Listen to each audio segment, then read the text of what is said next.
Join Tarcia on this journey to discover the rest. Go. Welcome to the Adoption Journey podcast. I am your host, Tarcia Smith, and welcome back to another journey, another story.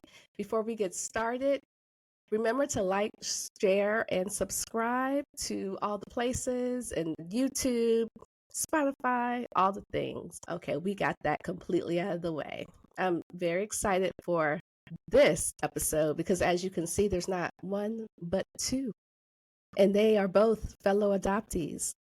And they are both the host and co-host, or should I say co-host of So I'm Adopted podcast. I have Lisa and Johnny. Welcome. Thank you. Hey. Hey.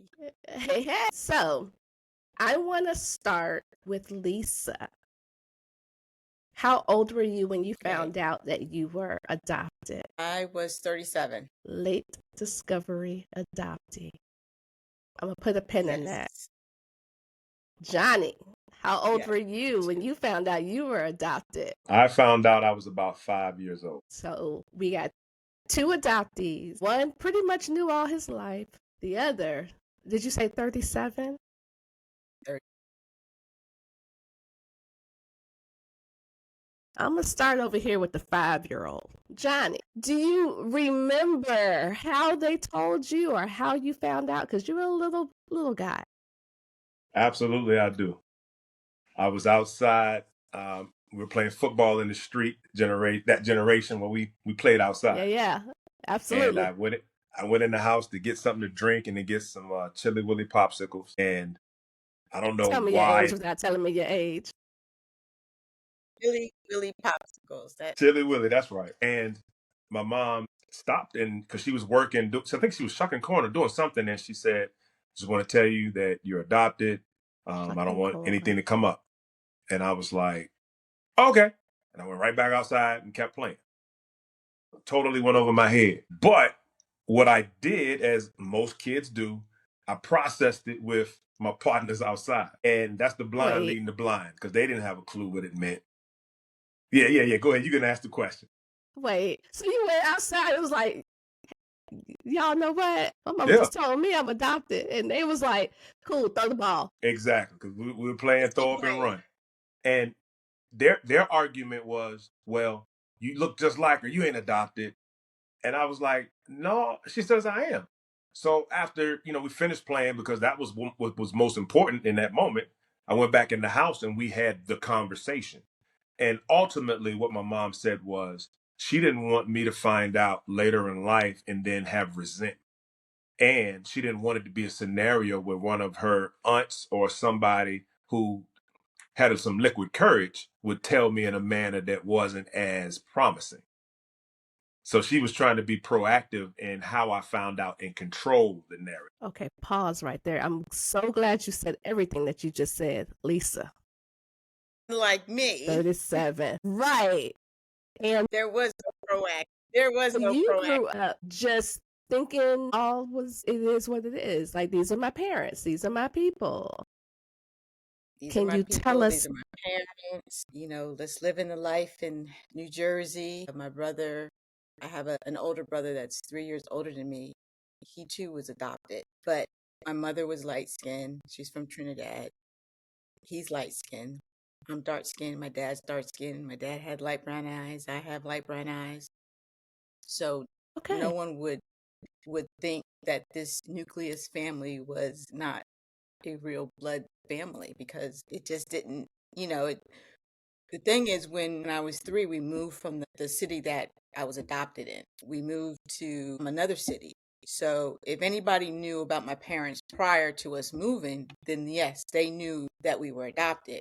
But in our new neighborhood where we grew up, where we spent most of our childhood, no one knew, had no clue at all.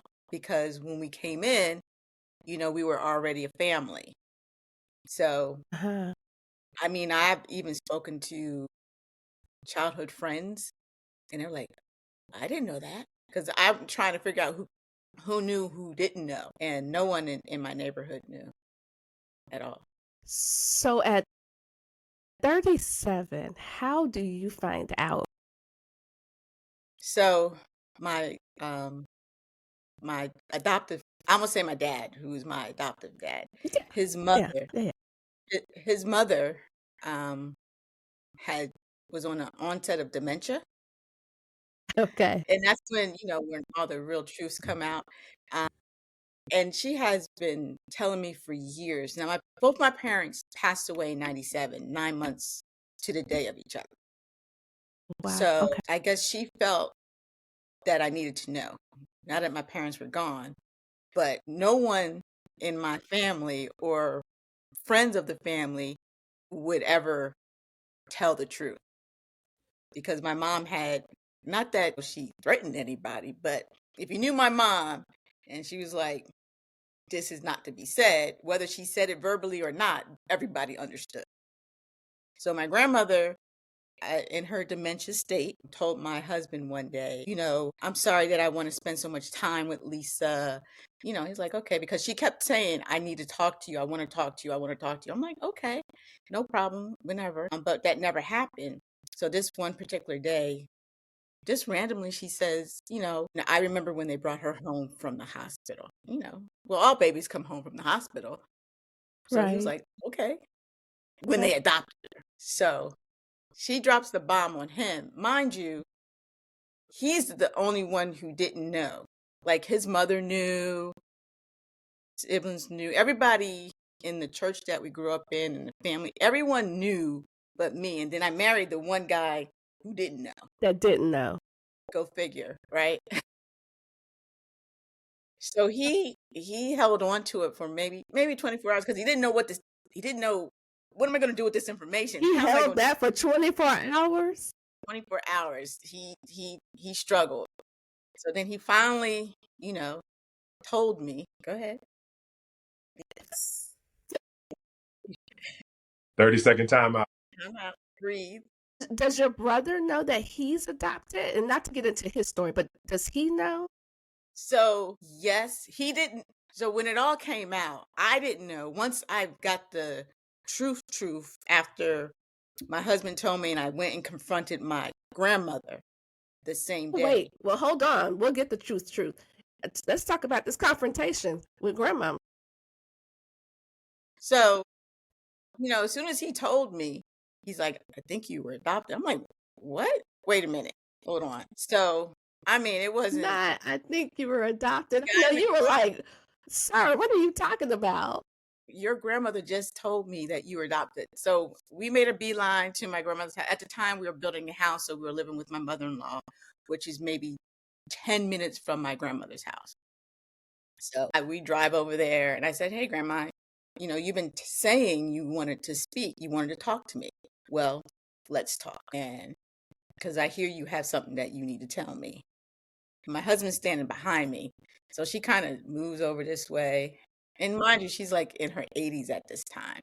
And she has a big bay window in her house. And she was in her recliner. She moved over and looked at him. And she said, I don't know what you're talking about. Crossed her legs, looked out the window. I said, okay. I said, you hold that. Hold that one moment. Okay, Lisa, hold on. Hold on. Wait. In that moment, do you believe her because has dementia? Do you think she's just saying stuff? What do you think in that moment? That moment, everything in my childhood started coming back to me. Hindsight is 2020. So there's always been something deep, deep, deep down inside of me that didn't seem right, but I could never really put my finger on it. Okay, So, pause. Hold on. okay, I'm bouncing back and forth for a reason, okay, go honey. ahead. Yep. You said, I found out your mother didn't want you to have these feelings or anybody else to tell you. Yep. So she said all this, but growing up knowing that you were adopted, how did you feel about that growing up? Were you okay with it? Did you feel different? No, they normalized it. And they made me understand that she did everything but give birth to me.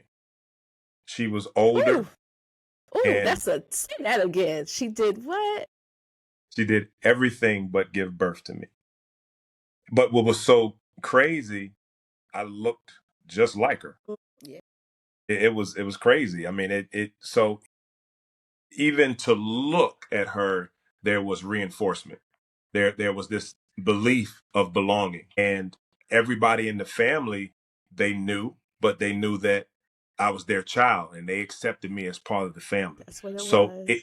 it wasn't a thing of I was just different. Now, I think because I was so young, I just processed it in one way. As I got older, I recognized that there were some side effects, for lack of better words, that impacted my thinking or my outlook. But growing up, it was, I'm not going to say a badge of honor, but it was like, it was my story. I didn't go around telling everybody about it, but that's just who I was. And it was okay. I did. I found out young, and I went around telling everybody. So much so my mama was like, girl, you don't have to tell everybody. I was like, my name is Tarcia, little girl. About 6 or 7, little girl. It was even my show and tell one time. My mom was thrilled about that. To school, and my show and tell was, I'm adopted. Wow. Yeah. That was a definite show and tell. I was proud. And I think, which, like you just said, I processed it in one way because they normalized it. Lisa, I'm coming back. Doing this I promise there's a method to this madness. It's all good. Go back to this moment. Hindsight is 2020. So, like I said, I felt something different throughout my childhood, and I really couldn't pinpoint what it was. So when he said that, I had a little bit of believability. It was a little bit of a believability in it because of the things that had transpired during my life. For instance, when I was in high school, so my brother is 3 years older than me, and we have a very unusual last name. My last name maiden name is Haltwang. So you have a light-skinned boy that's 3 years older than his younger sister. So he's a senior, and I'm a freshman with the last name Haltwanger coming into high school. Okay. So I'm having the same teachers he's having. They're like, yeah, is your brother? And I was like, yeah. And the first thing they go, well, are you adopted? I'm like, no, I'm not adopted. What? How dare you? I look like your dad. And they only saw my mom because my mom was a very present parent in school. Okay. Everyone knew who my mom was. Band teacher, band parent, PTA president, you name it, that's what she was. So they've always seen her. They never see my dad. Unless you live in my neighborhood, you won't see my dad at school. So Gotcha. that's the only vision that they saw was my brother, Your my mama. mom. And then all of a sudden, Yeah, here I come. it's a little Right? beautiful brown skinned girl. Exactly. So then I go home, like, Mom, guess what happened at school today? And I tell her the story, and she's like, oh, and okay, so what do you want for dinner? I'm cooking this for dinner. She just brushed it off. And I mean, that would have been the perfect time, I would think. I mean, I'm a freshman in high school. I should be able to handle something like that. But she wouldn't be able to handle it. I'm a very curious person. I've always been that way. I always want to know. That's that adoptee thing. Right. You're And so curious. The thing is, and I didn't know, right? I didn't know I was adopted at the time. So I know that if she had revealed that to me at the time, I'm going to want to know, how did I end up being adopted? I would want to know who my real biological parents are. Not that I want to go with them, because trust me, I lived a very good life. Me too. Make that clear. Me three. So, right? I would not be it, but I feel that she would have felt differently, because God orchestrates all things well. There's no way these two women, because later on I did find her, those two women could be in my life at the same time alive. There's just no way. It would have never happened. We will get there.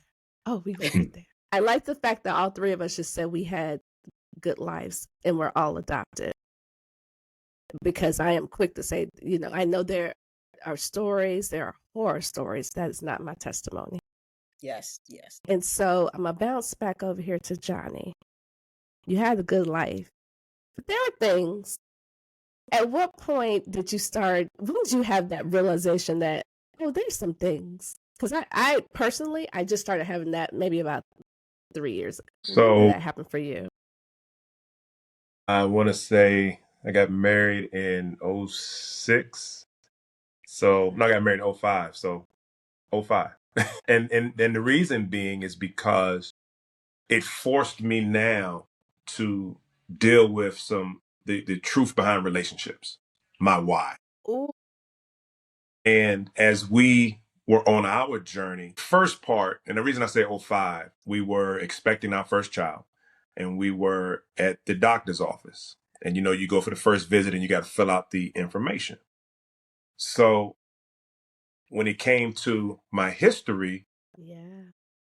I kind of put the pen down and, kind of trying to save face. And my wife picked up on it was difficult for me. And I swept it under the rug initially.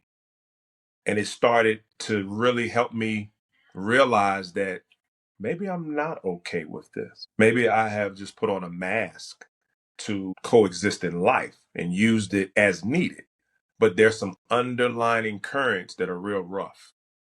So that started the conversations. And then as we would continue our journey, the way that I would respond and my expectations and just different things that I was forced to look in the mirror at, because now I have a child.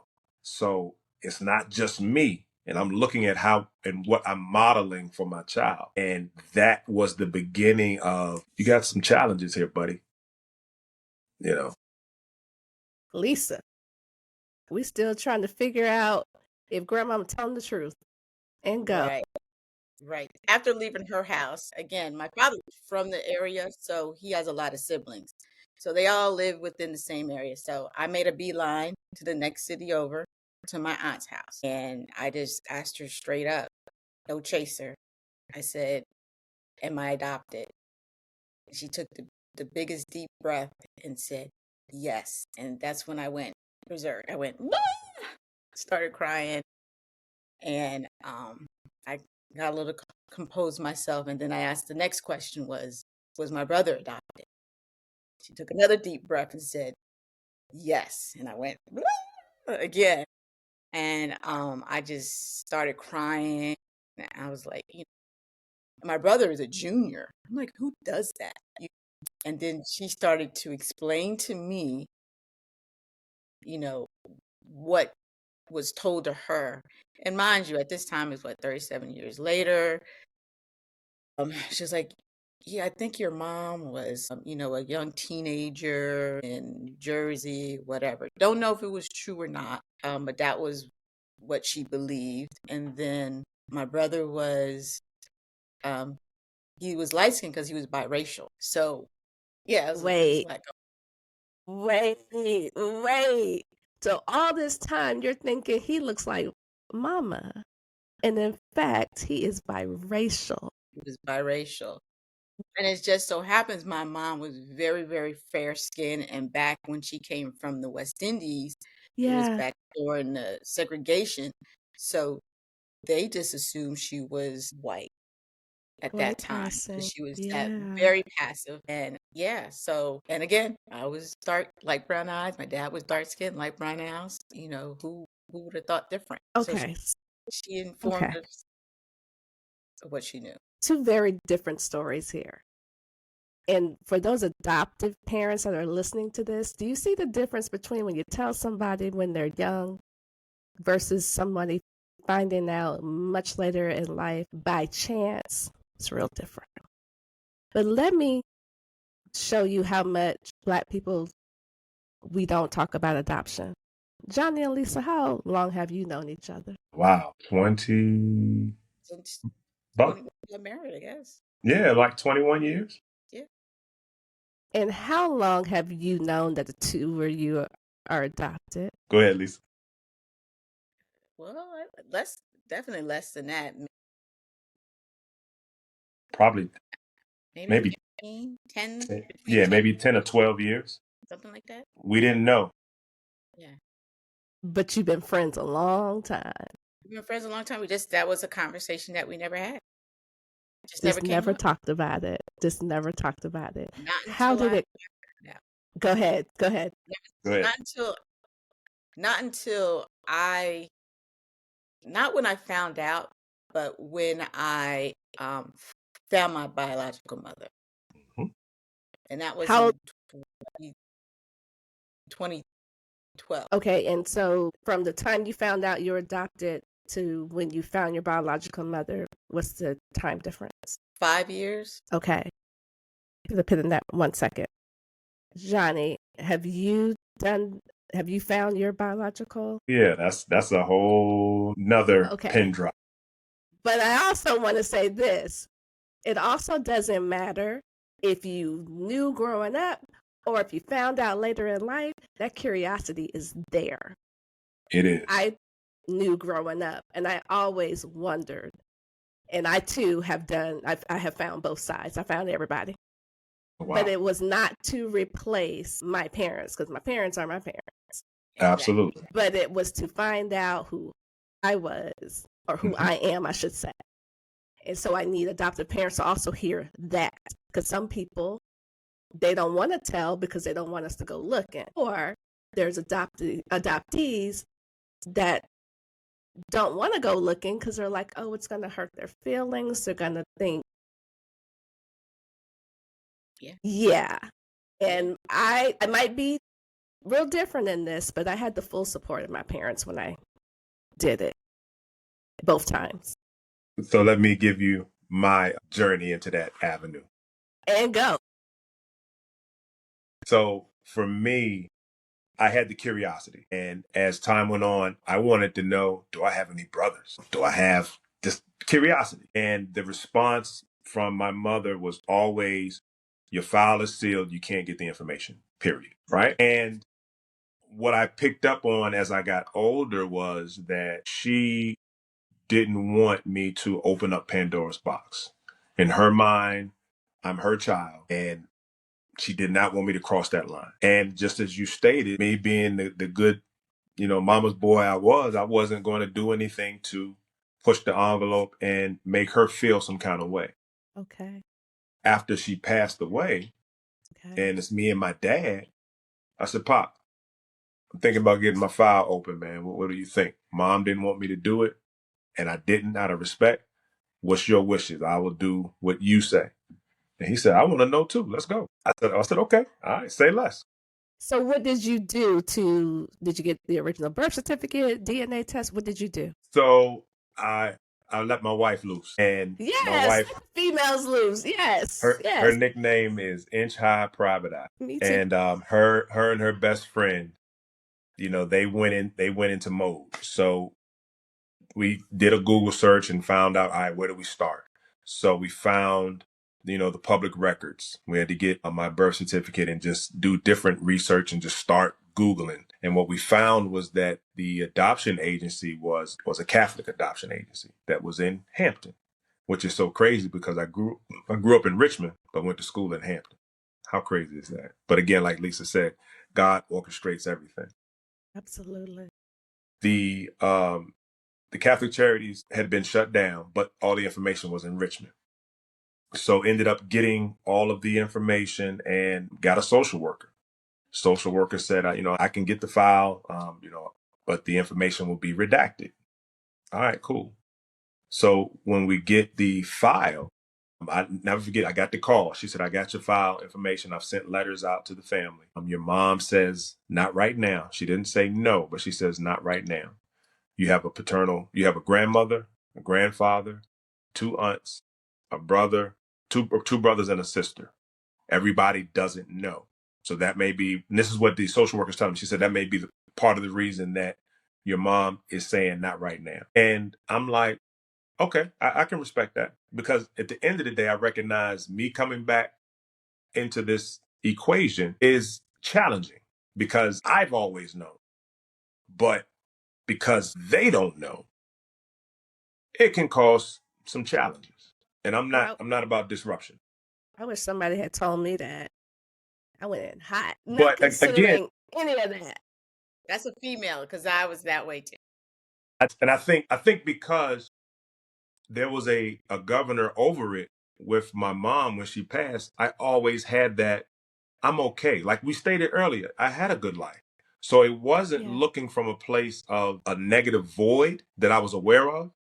Right. It wasn't that. It wasn't that, hunting like, oh, I gotta find. It was, I'm curious to know, but if I don't, I didn't know anyway. So I'm gonna keep going where I'm going. So At once we least got the file, we started to do okay.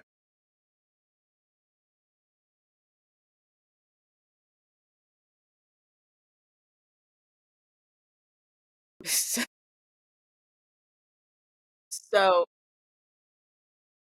well, first of all, when y'all are I the actually best stories. It gets better, trust me. it's better. Just wait.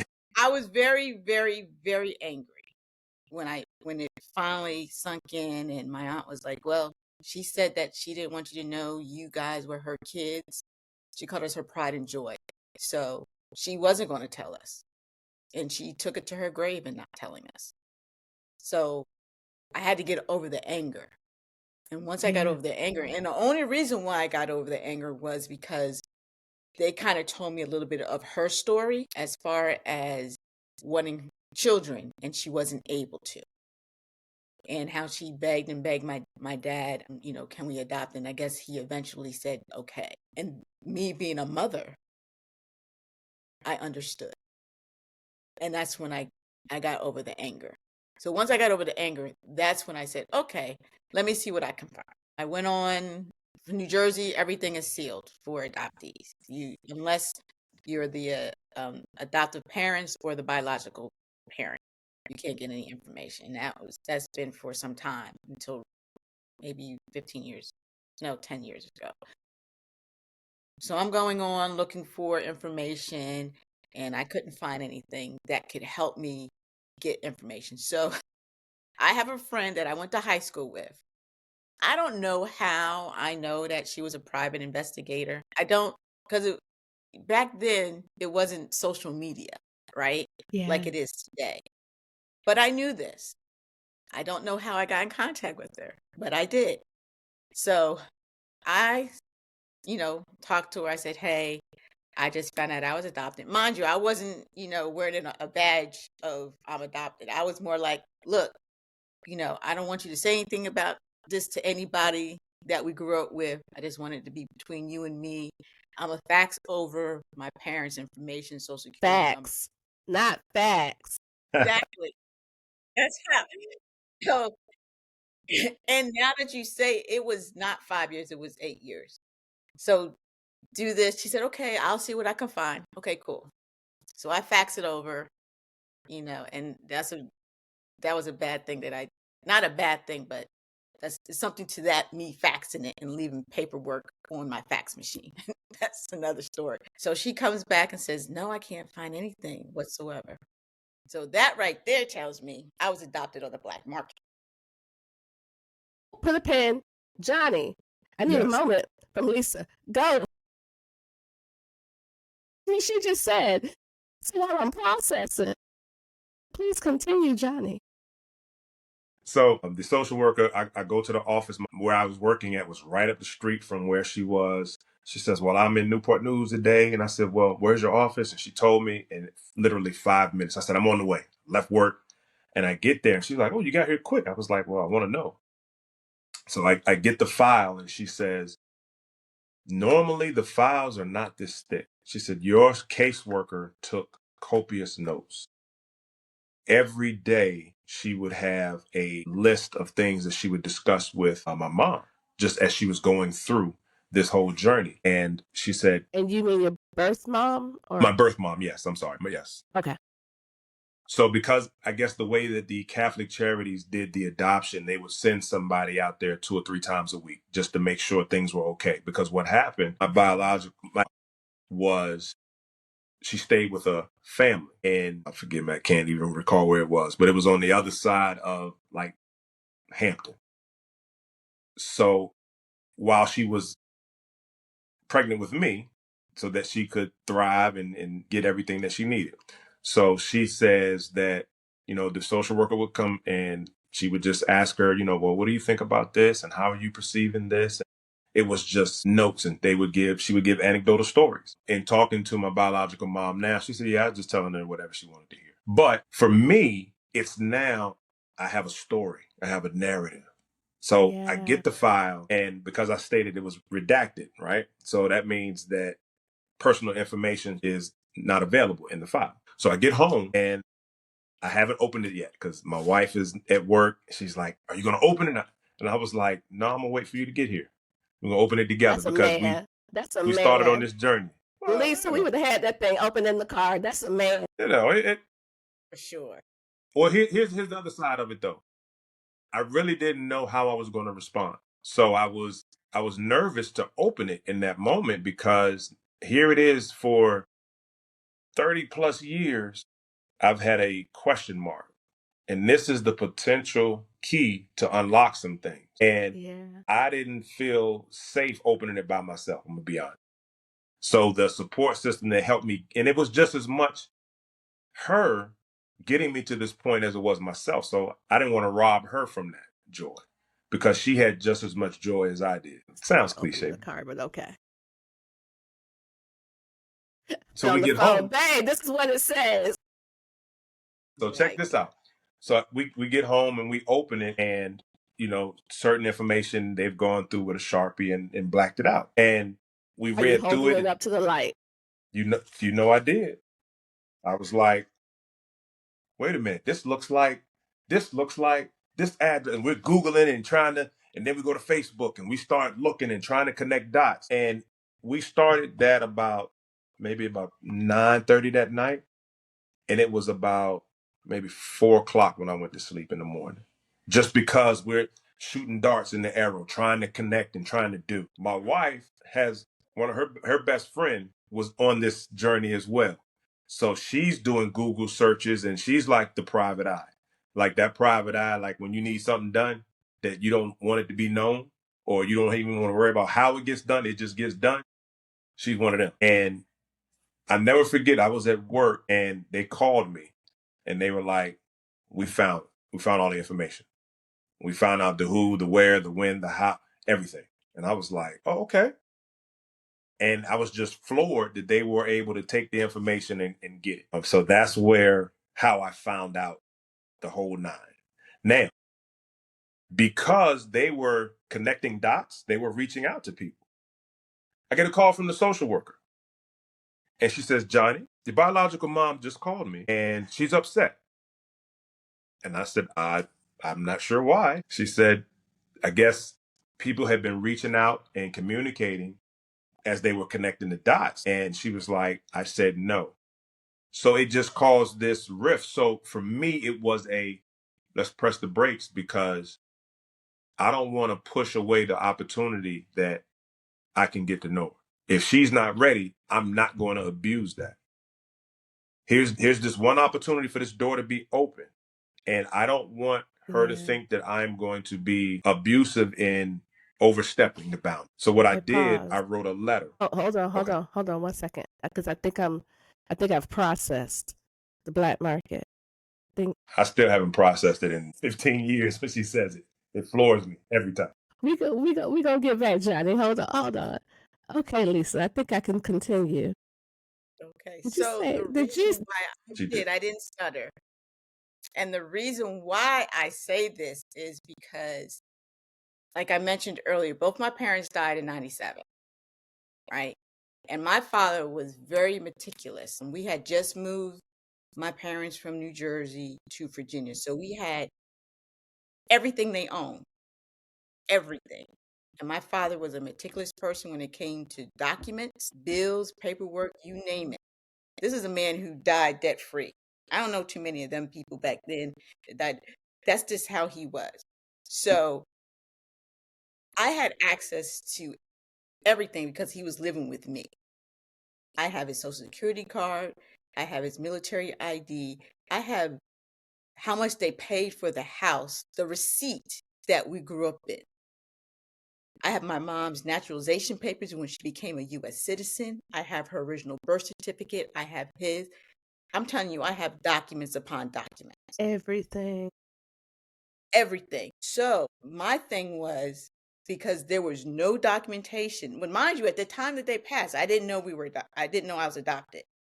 So that would have been crazy if I found documentation about us being adopted at that time. That would have been crazy. But again, God orchestrates all things God, well. absolutely. So because I didn't see any documentation later on, I'm, connecting everything. I'm like, what do you mean I'm adopted? Because I didn't find anything because my father keeps everything. That's when I said, it must have been a black market adoption because there's no trace of anything. Nothing ever. Haven't found it yet. Maybe buried in the backyard. I don't know, but he didn't keep those documents, and he keeps everything, everything. So that's where I came up with that. And plus, I had a private eye. Private eye. She didn't come up with anything. So you feeling me? You understanding where that's coming from? Yes. Okay. Thank you very much. Okay, Johnny, back to the letter. Because I can't. Lisa's.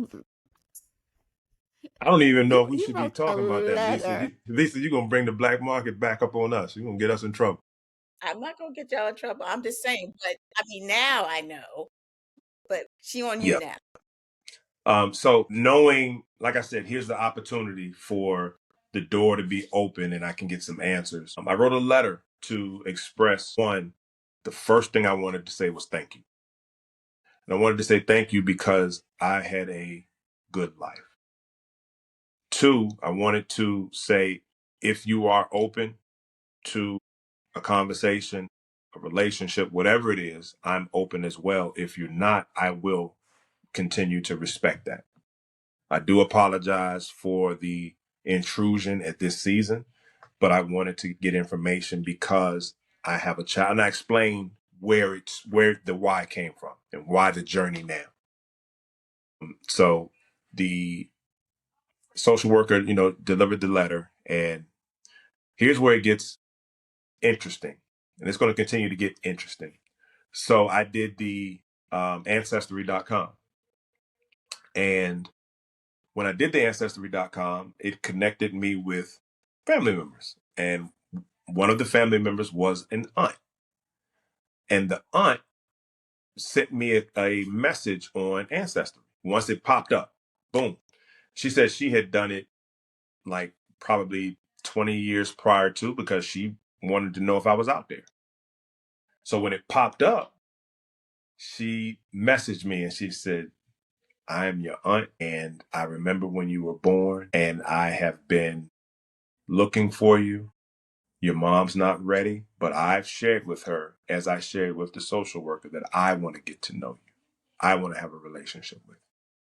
Ooh, Here's how you my feel? number. And I think I read it probably 50, 11 times, as they say. And it just was, I had no fear, no cautious. I just jumped in, which in hindsight, probably should have been a little more sober-minded and cautious about it. Not that it was bad, but just what I'm learning now because of missteps. I got to be mindful of how my journey impacts everybody else. So she ended up coming to the church, and we went out, had dinner, and it was just like, whoa. So I'm asking a million questions because this is the only piece that I have. And never did I think, and it did I think like, maybe I need to just wait because I'm getting secondhand information. Now, everything that she gave me was accurate, but again, just trying to be sober minded in it. And she said, listen, I pray that your mom will change her mind, but you got a grandma who wants to meet you.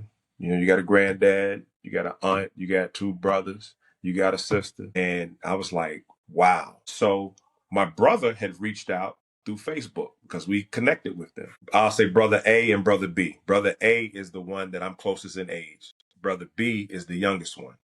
And ironically enough, my youngest brother came. He was down here for Thanksgiving, at least. He popped over to the house. Yeah. Okay. But back to the story. So brother A messaged me. He said, listen, I just got off of work because he was working late nights. Need to process this, but give me some time. I'm going to go to sleep and I'll call you back. Are you the oldest? I'm the oldest. Okay. Brother B is the youngest, and he went into protection mode.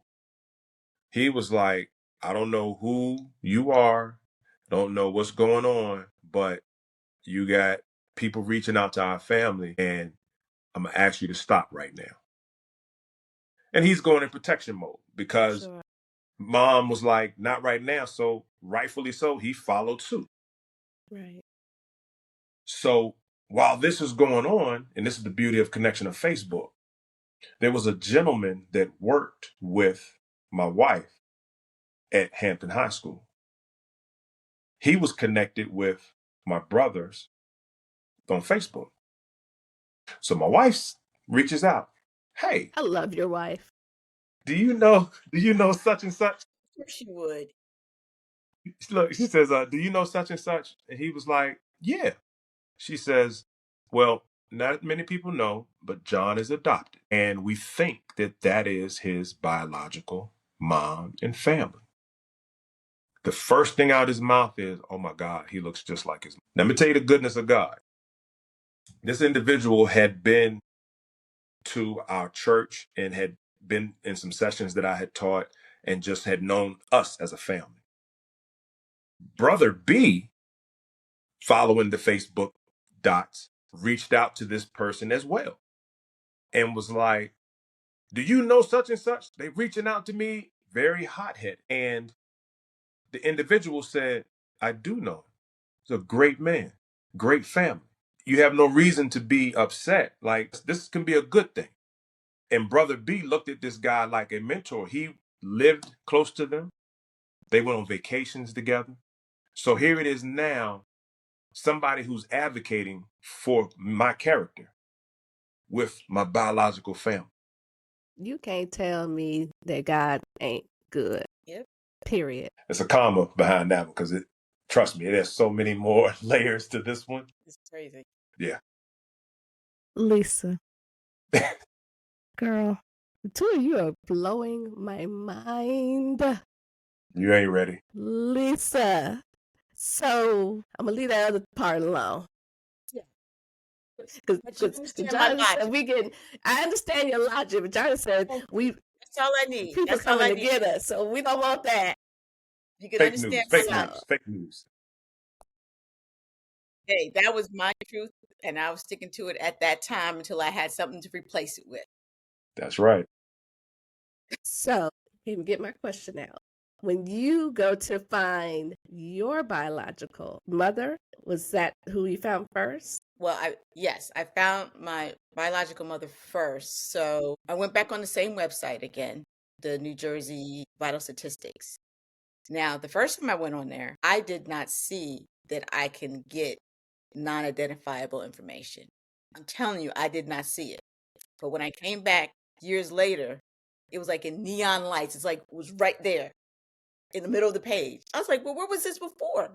But it was probably there. It just wasn't time for me to It see wasn't it. time. It just wasn't time.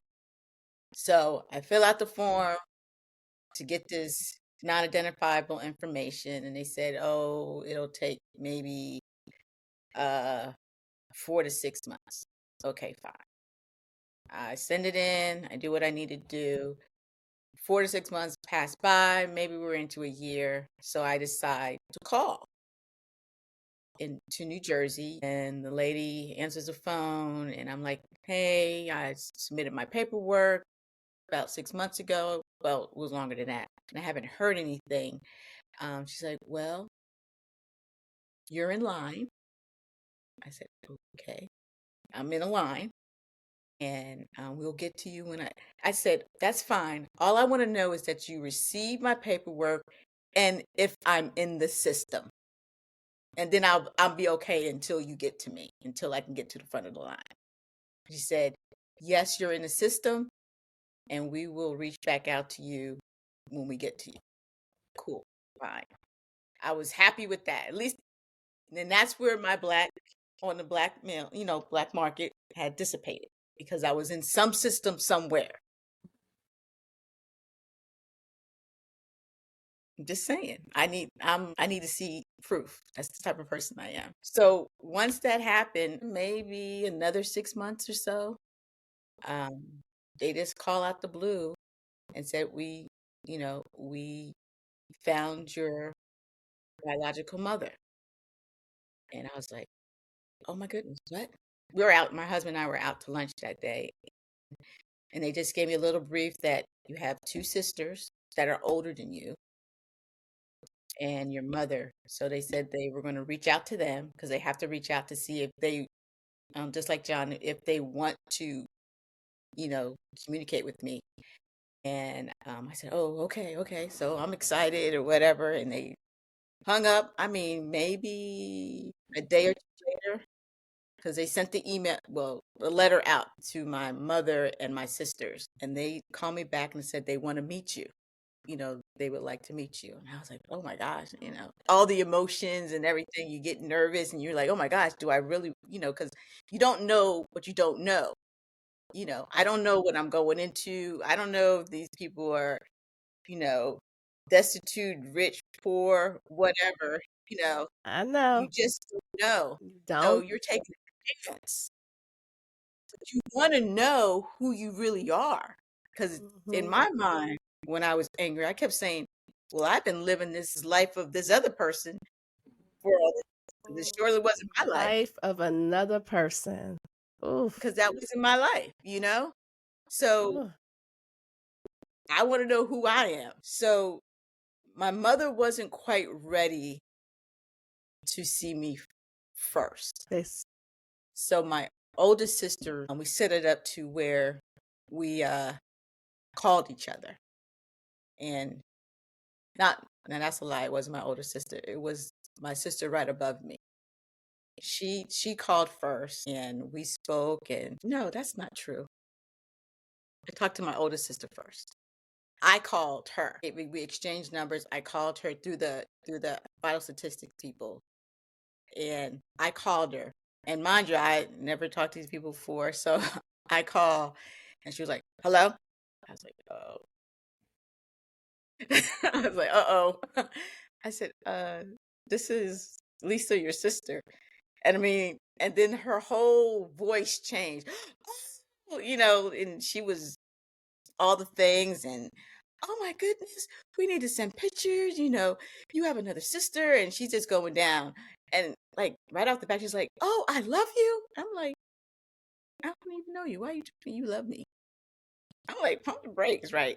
So the, Isn't the that funny thing, weird? the funny thing is, it was 8 years before we finally connected. But they didn't know in those 8 years, they didn't know until 5 years. They didn't find out that I existed until 5 years prior to me finding out. Mine was 8 and theirs was 5. So when we did connect, they knew about me. But that's Right. another story of I how they can't, found. y'all. I just, So Johnny. we did that, right? And then I spoke to my other sister who was more welcoming, more warm than how I got the first hello. Yeah, yeah. And then we exchanged pictures. So she said, "I'm just letting you know, I look more like our mother than any of us." I said, "Oh, okay, no problem." Hold on. So Wait. Pause. Because you're getting ready to go someplace. You getting ready to go someplace. I know you. Hold on. Johnny. Uh-huh. So I know you have this person, and they're like, "Oh, wait, he's a good dude." At what point do you go and have this face-to-face meeting? And who do you meet? Do you see So your mom? Is it your brother? Who do you so see? the first meeting was with the aunt. And this was my biological Friend. mom. Yes. Right. This is her baby sister. Okay. And like I said, she comes to church, we meet, and then my next meeting is with my brother. And we met at a public place. One of the persons working there was a good friend of mine. Okay. Then I had somebody else sitting in there as well, just to kind of, Yeah. just in case they, I because again, understand. me coming back on the scene was a little wait, It was a little rough, rocky. It was a little, a yeah, little yeah. rocky. So, but it ended up being good. We talked, and he walked in, and it's that awkward moment of like, wow, this is my brother, and it's like, how is he feeling about it? And I don't want to show too much excitement, but I'm sitting here looking at my blood relative, and it's mind blowing. And I don't want to ask too many questions. So I'm trying to, again, govern my emotions in this spot. So I asked him, I said, well, You're so thank you. mature. I wasn't always like that. Trust me. I I was asked him. none of that going in, but go ahead. Either. So I asked him, I said, well, one, thank you. And what I told him, I said, me coming back around is an inconvenience. And he was like, what you mean? I said, because it interrupts the normalcy, because at this time, my sister didn't know. And she's the baby girl. So he found out because his aunt told him when he came home from college, you got a brother. One of those scenarios. And he was like, man, whatever. And he went and asked grandma. Grandma said, you need to talk to your mom. So they had that discussion and she was like, yeah. And he kind of just left it be. He said he always wanted to find me, but he didn't know if I knew. So he didn't want to overstep. What's even crazier, the high school that I went to, we used to go and scrimmage this team every year as in our preseason. My brother and I played against each other. Crazy. As we continued to talk, the circles were overlapping. In addition to one of my mom's best friends grew up with my biological mom. Again, when you start doing the Facebook connections and you're doing things and it's like, whoa. So I called her. Hey, did you know such and such? I said, I was adopted, right? And she was like, yeah. I said, well, I think such and such is my mom. And she was like, oh my God, I went to school with them. I said, yeah, I know. That's why I was calling you. And it just, rabbit hole, trying to not overstep, because I would always say, listen, she doesn't want the connection right now. So please don't say anything to her. Don't bombard her. I'm just asking for any type of information that you may have, because at that point, I didn't know. I just had mom's information. Didn't have dad's information yet. So auntie had told me dad's information. And when I found out he had passed away in, I think, 2011. Okay. He had already transitioned. So I never got a chance to meet him. So back to meeting with the brother, and we're talking, and then him and the other brother are bumping heads because the other brother's like, why are you going to meet him? And mom's not feeling it yet. And then they end up telling the sister, and it just blows up into this big ball of confusion. And I'm livid on the inside. Collateral damage. Exactly. I'm like, did I mess up this opportunity for me to connect with my mom because I'm creating fire? And it continues, and I meet Brother B. And we end up having a good conversation and really having a very positive interaction. So now I've met Brother A, Brother B, and an aunt. Right? So I got 3 pieces to the puzzle. And I'm just like, all right, cool. It is what it is. I've gone on Facebook so I can see. And what my brother shared was, sister is following suit of mom. Not right now, of course. She's the baby girl. Cool. Because I'm at the point, I don't know because my mom now is married. So I don't know if her husband knows about me. Again, understanding me coming back I could be unraveling a huge issue. But my brother said, no, he knows and he's cool with it. I said, okay. I said, I'm not trying to cause any issues. I said, I just want, to meet if she's up. Know. Yeah, I just want to know. So you want me to go ahead and give you the slam dunk of how I met her? Go ahead. Go ahead. So in Let me brace myself. Yeah, brace yourself for this one. So my father passed. I told you my biological father passed in 2011. My father, who I'm named after, he passed in 2022. And one of the things that he asked me to do was give the eulogy at his funeral. So I give the eulogy, and the back part of the eulogy, I said, it's no secret that I was adopted. I said, but he chose to give me his name. He trusted me to carry on his legacy and his name. And I'm so thankful that he did. I was blessed. I was loved. And I'm so thankful that this was my story. So after the funeral, and Lisa and her family are at the funeral as well. You know how you do the receiving line. You know how we do things. Yeah. And I'm in the receiving line, and this is the church that I grew up in. So I'm seeing people, and boom, we go to the reception, not the reception, the repast. Repass. And the lady who knew my mom and that grew up with my biological mom, she came to the repast and she was like, "You didn't see your mom?" I was like, what? 30-second time. That's what I said. She said she was at the funeral. She was sitting right behind me. As she's saying this, my friend who was the bartender at the spot where I met my brother, she had been taking pictures. And she says, "Is this your mom?"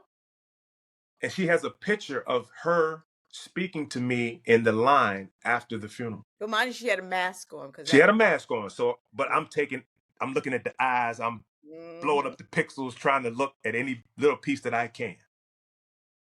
So I immediately text my brother, "Please share with me mom's number. She came to my dad's funeral." Because I'm thinking at this point, like, all right, you didn't open up Pandora's box, so at least let me say thank you. So he texted me the number. Now, mind you, I even felt somewhat guilty because I'm like, is he going to feel some kind of way because she came to my dad's funeral? Like, all of this is in my mind. Yeah. So I text her and I say, "Thank you so much for coming." And like, that's all I could write. And I hit send. And she responded back and she said, "Right now, you grieve. We will talk." Cool. The next day, we talked. And she says she saw that my father had passed because she had been following me on Facebook. And she said it was that moment that God said it was time for her to come back because I didn't have any parental units. She never wanted to overstep, but God had given her permission and she said it was time. And it was part of her healing as well. And she said when she walked in and she sat down behind the friend, she said, "I knew she was going to rat me out." She says, "But when you said at the end, it's no secret that I was adopted," it gave her permission to come speak to me. Lisa, the picture, because now I can't over here. The picture, because the sister said, yeah, Johnny, drink some water. Lisa. I got another piece too. Don't worry. I told you weren't ready. You're not ready. The picture. So we exchanged pictures. She sent me so she's the first person to send me a picture of my mother. So she sends me the picture of my mother. And in the midst, I'm sending a picture of me. So, I mean, I don't think I hit send fast enough before she called me back and go, "Oh my gosh, no, you look like her. You look more like her than I do." Right? Now, me you didn't see it. No, I didn't see it. I personally did not see it on that first initial picture. I did not see it at all. Everybody's like, "Oh my gosh, you do." Maybe a little bit, but yes, just a little bit. But I mean, she called me back immediately saying, "No, you do. You look more like her than I do." So that felt good to me, but I didn't see it in the picture, but I felt finally I look like somebody outside of my children. That's where I knew you were going. That's why I put a pin in you. But then Johnny wanted to go and run away and do all the things at the funeral. You just sit right there, Johnny, until I got another funeral story. Don't worry. Because I had that experience, but it didn't happen with my birth mother. I was actually disappointed because I was looking for that. It's not till I met my birth father and my sister's whole face. And to see that for the first time outside of my kids is like mind blowing. Mind blowing. Yeah. Mind blowing. I look so much like my baby sister because on this side I am the oldest. On my maternal side, I'm actually the second. I'm the middle. Okay. I had sent a picture of my baby sister to my kids before I went to meet them. And my kids were like, "Oh, you went up there already?" I was like, "That's not me. That's how much we do. That's not you. That's not me." So I understand that thing just because people that are not adopted take that for granted. Granted. Mm-hmm. Yes. Yeah. And I have a younger brother as well. A younger brother. And then when she had told me I had a sister and I had a younger brother, and he used to play in the NFL, and we were like, because I wanted it, I hadn't seen the picture of my mother yet, and I hadn't seen her yet. So I'm trying to Google him real quick just to see if I look like him. And sure enough, we have the high cheekbones, and we favor quite a bit as well. So that was like, oh my gosh, actually see someone that looks like me. And then when It's they sent the somebody picture of that my, looks like you. yeah, it was very emotional at that time. You know, it was like, oh my gosh, I had never, Yeah. in my mind, I'm like, yeah, I look like my dad because we have light brown eyes and he's dark skinned. So, that's what we look like. But hindsight 2020, deep down inside, I knew I didn't look like, You don't look like him. but I was just taking those features that, stood out to me, Sure. that were Sure. obvious, and just never, Because why would you not? Because in why your would I question mind, it? Exactly. right. Why would you question it? Why would I question it? Okay, Johnny, take us on to the second funeral. So, Laugh at me. as time continues to go, my mom now, she comes to my oldest daughter's graduation at the house, and the family meets her. And, she's like, Lisa was there. I mean, Yeah. and it's because this adoption journey is like different for us than the rest of the family. Yeah. Every little piece, I'm filling them in, and it's just exciting. So mom comes, and, she's just being part of the tribe, so to speak. And earlier when I was talking about being sober in it, what I had to do was pump the brakes a little bit. Because I remember the first time we went out to eat and I'm sitting across from her, I just couldn't stop staring in her face. Like, wow, this is my mom, and our mannerisms are so much alike. And we like the same Isn't that things. wild? It's bananas. And as much excitement as I had, I negated the fact that my two daughters, who had lost both of their grandmothers earlier, were wrestling with now, how do we insert this new mom, right? Yeah. Because Because when for we them, forget, when we go do this, it affects everybody. now my mom was very sober. She said, let them organically do what they need to do. Stop pushing. Just let it be. She said, it's okay. And again, she had a level of wisdom with it. And now I will say that's when I was like, send her a letter. Y'all need to do this. Y'all need to do that. Da, da, da, da, da. Just trying to force it because in my mind, I'm making up for lost time. Like I want this whole organic experience at the risk of them and their mindset now battling with, well, am I supposed to erase my Gammy and my Mimi? Oof. But for me, I'm looking at it where well, now you have another grandmother, because I grew up with 4 grandmothers because my mom didn't have a traditional situation. Her mother and her father got together, had her, and then her mom went and had 12 other kids and remarried. Her dad went and had 4 kids and remarried. So I had 3 sets of grandparents on her side and then my father's set. So I'm used to a non-traditional family. But that was normalized for me. My children didn't know that. And having lost their grandmothers at such a young age, it was traumatic because everyone else in our family has their grandparents. So when we would go to family functions, they felt some kind of way. So I'm looking at it as, now you have, and they're like, well, we don't know her. Not in a disrespectful way, but in a child's mentality of, no, that's not my Gammy. That's not my Mimi. And again, like I said, my mom is very sober minded in it. And she's like, stop pushing, stop rushing it.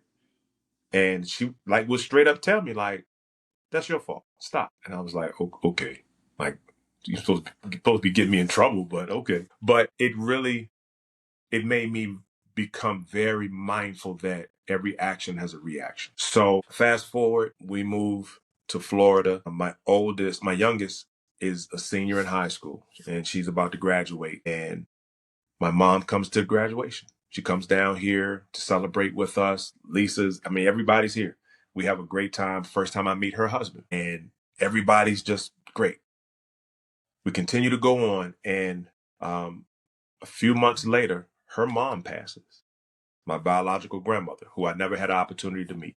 And I get a call. My brother called me, and we had been talking about what had happened in the process and leading up to it. And I was just calling, checking on her, making sure she was okay. And she calls me. She was like, "I got a question for you." And I said, "What's up?" She said, "Are you available to come, or are you going to be in Virginia? Because I go to Virginia frequently." She's like, "You're going to be in Virginia at this date." And I said, "I can be. What's going on?" She's like, "This is when we're going to have a funeral. And I want you to be on the program. I want you to sing." Now, here's why it is so powerful.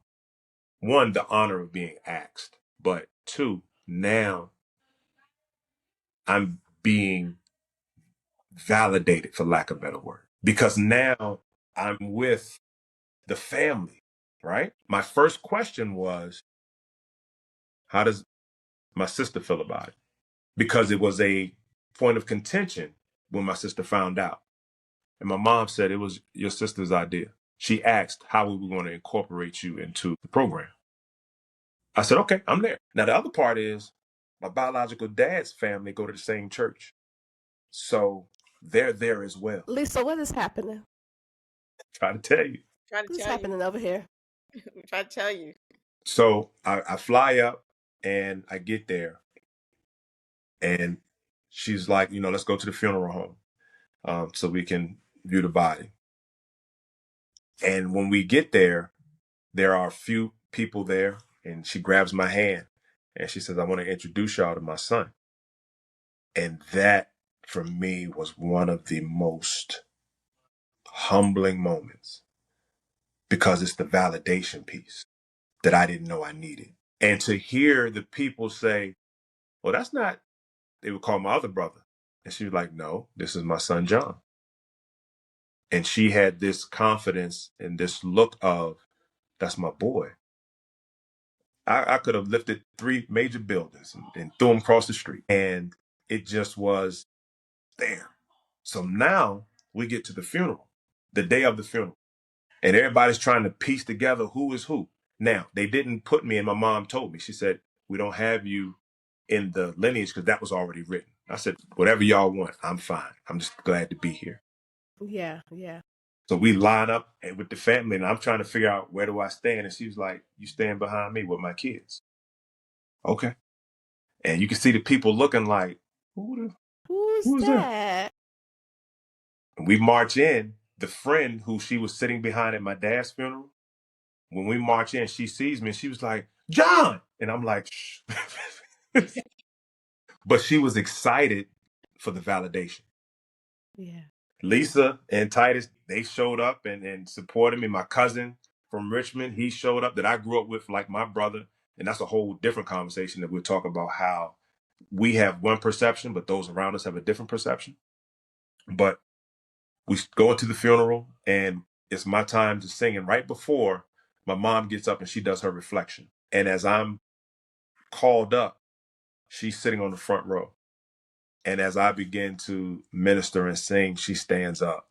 And again, it's this validation. It was almost, for me, like nobody else was in the room but us. And it was an opportunity for me to minister to her, because what she shared, she was like, "You know what it's like to lose a mom." And I don't. And she was like, "This is a new season." And that floored me. Now we have something else, a commonality that is not traditional. So Yeah.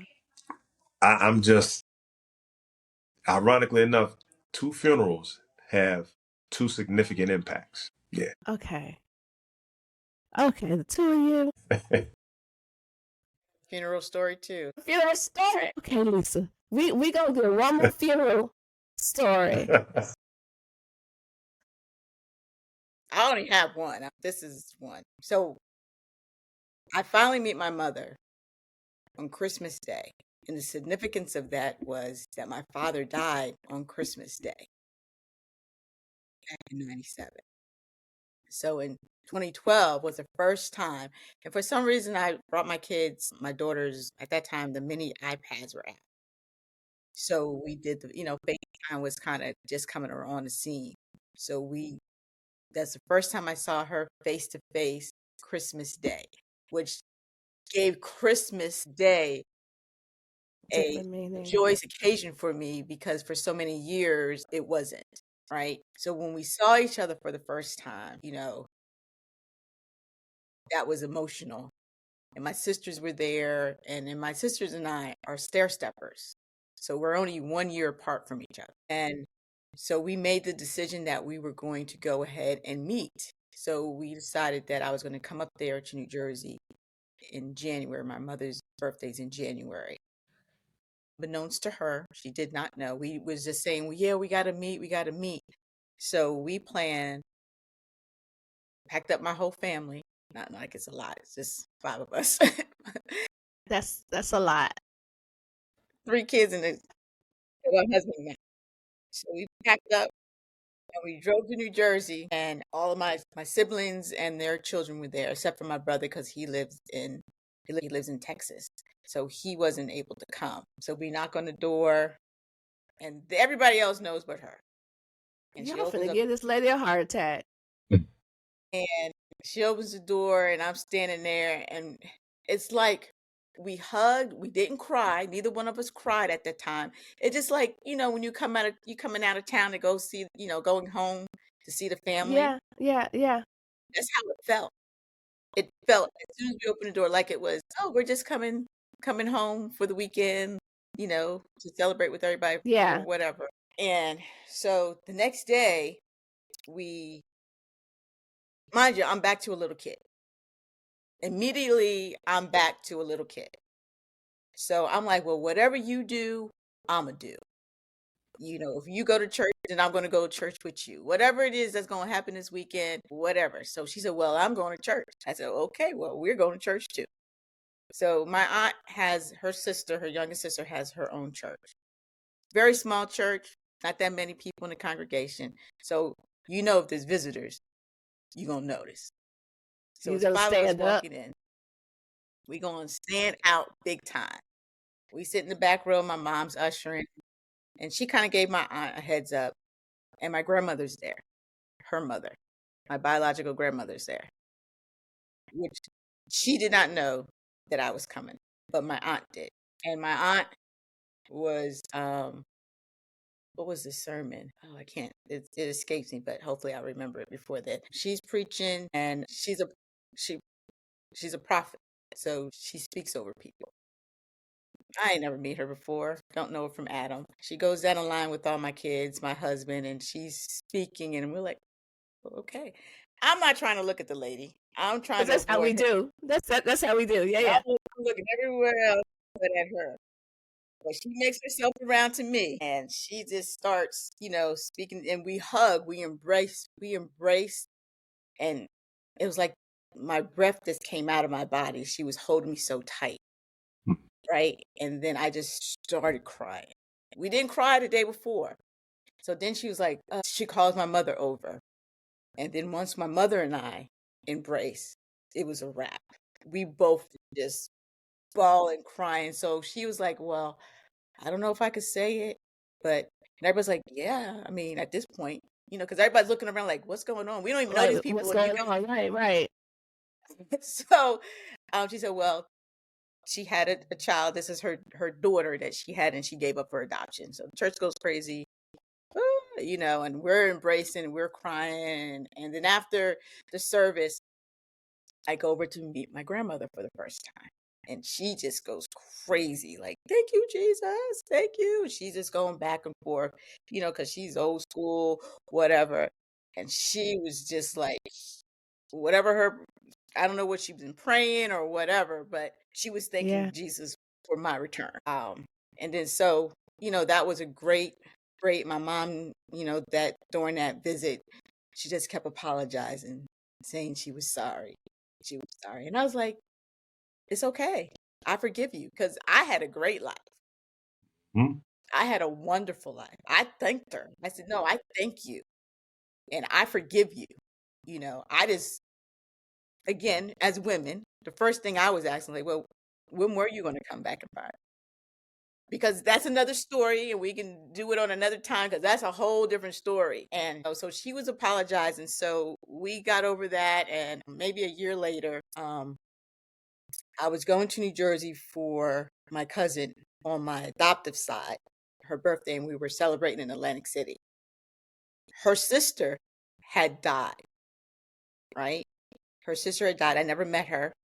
But during the same time, I had an aunt on my dad's side, on my adoptive side, who passed away as well. So when we were going to New Jersey, I said, I want to go to the funeral. Well, my husband looked at me like I was crazy. Like, you don't know her? Why you want to go? I said, I want to go to the funeral.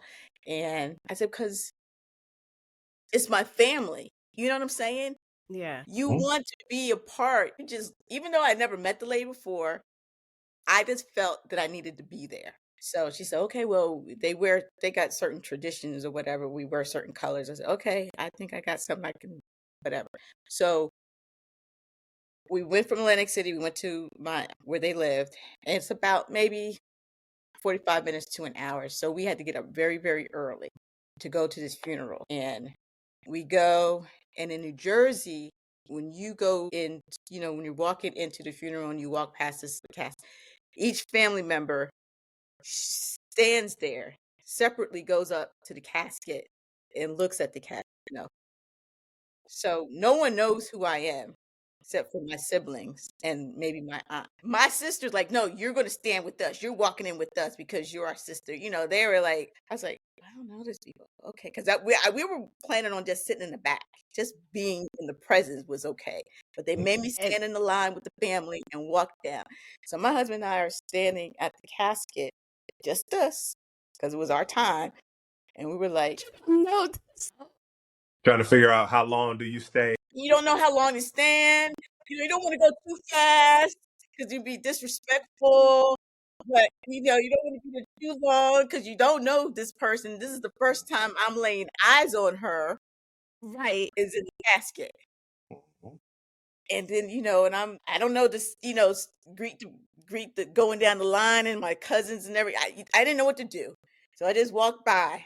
That's how I met the family. So at the repast, again, like John, my mom was walking me around everywhere. This is my daughter. And people were like, your daughter?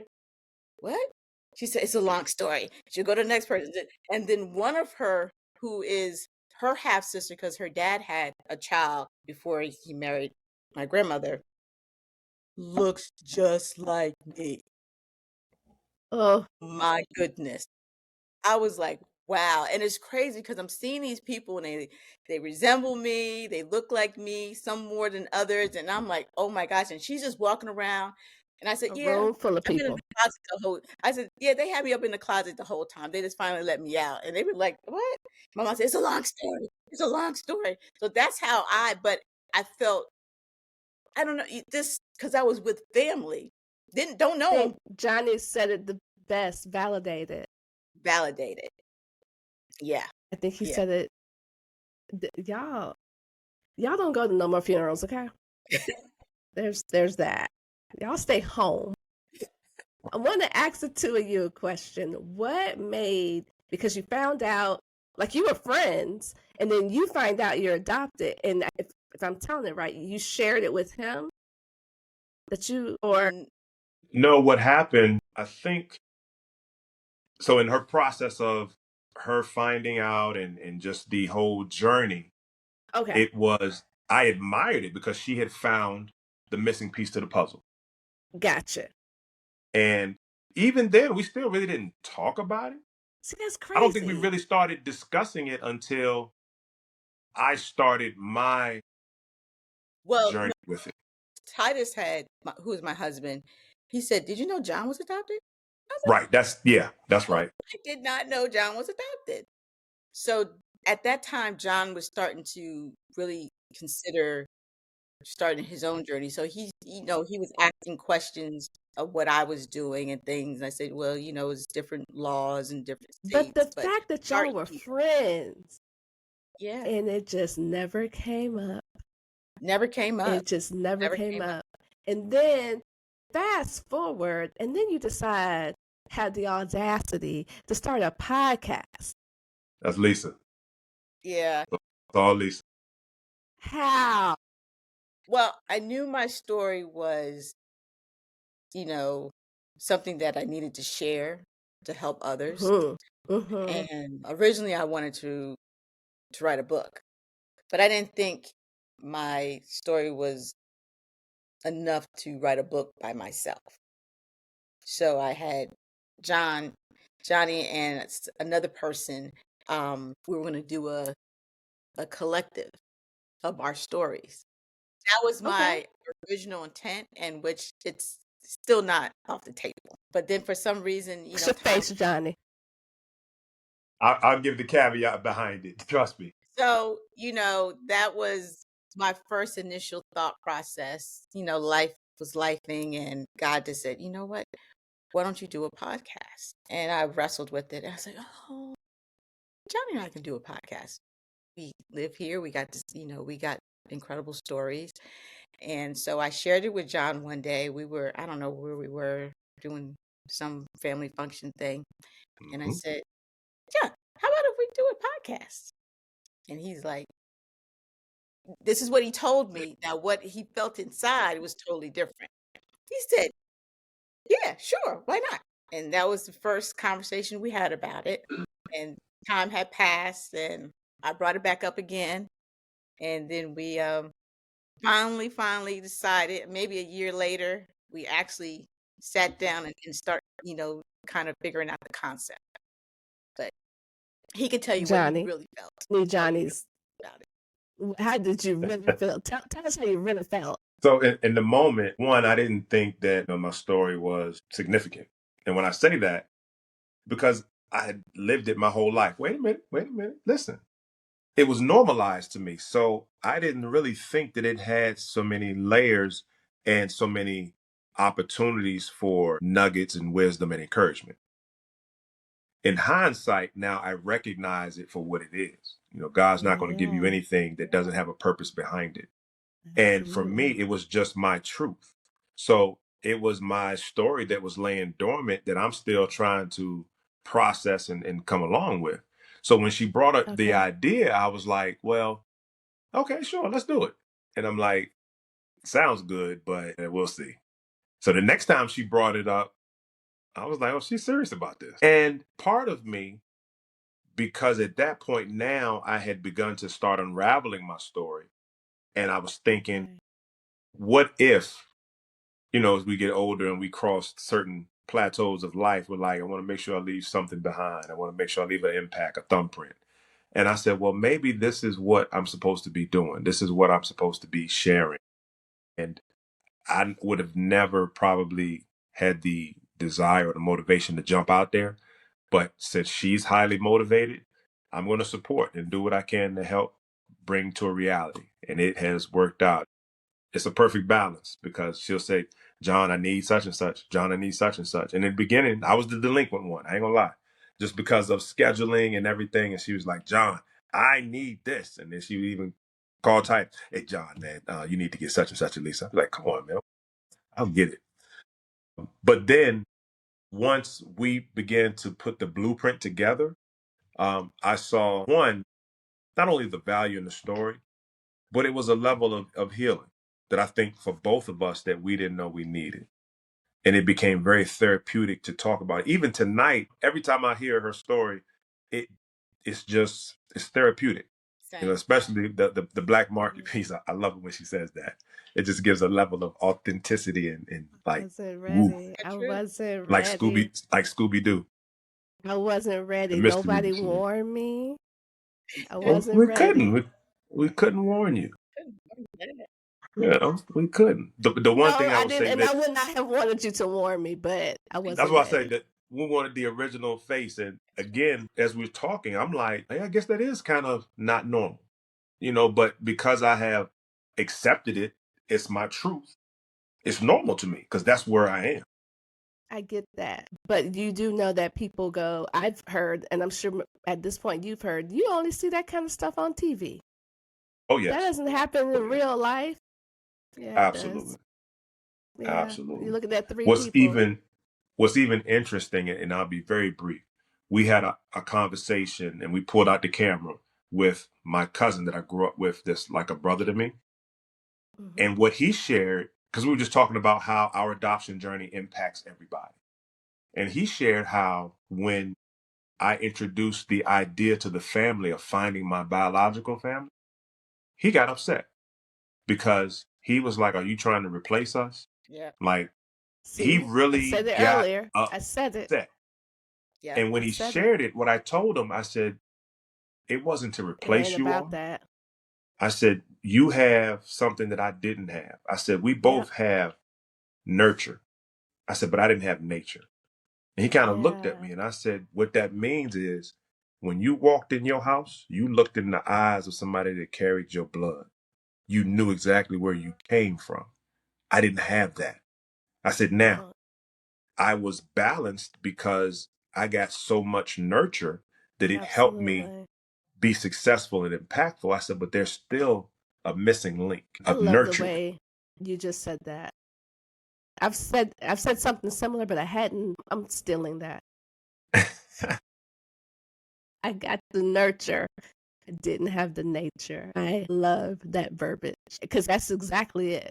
For those of us that had like really, really good experiences being Yeah. adopted and had like Yeah. really good lives. Yeah. That's it right there. And you Be kind just a real quick, you kind of, when you don't want to negate the fact that you had a wonderful life. You never want to right. change that.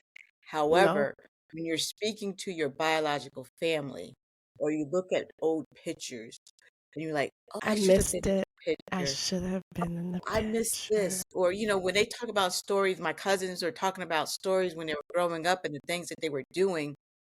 That's when I really get emotional. Not saying I want to change anything. Trust me, my niece and my sisters all say you had the better end of the deal. Yep. And I did. I've been told that too from my maternal And side. I I've did. definitely been told that. But you And yeah, miss not being part just of that family in that sense. absolutely. Real quick, before we go, I do want to touch on this really quick because we were talking about this, Johnny, before I turned on the camera. First of all, let the people know what organization you represent.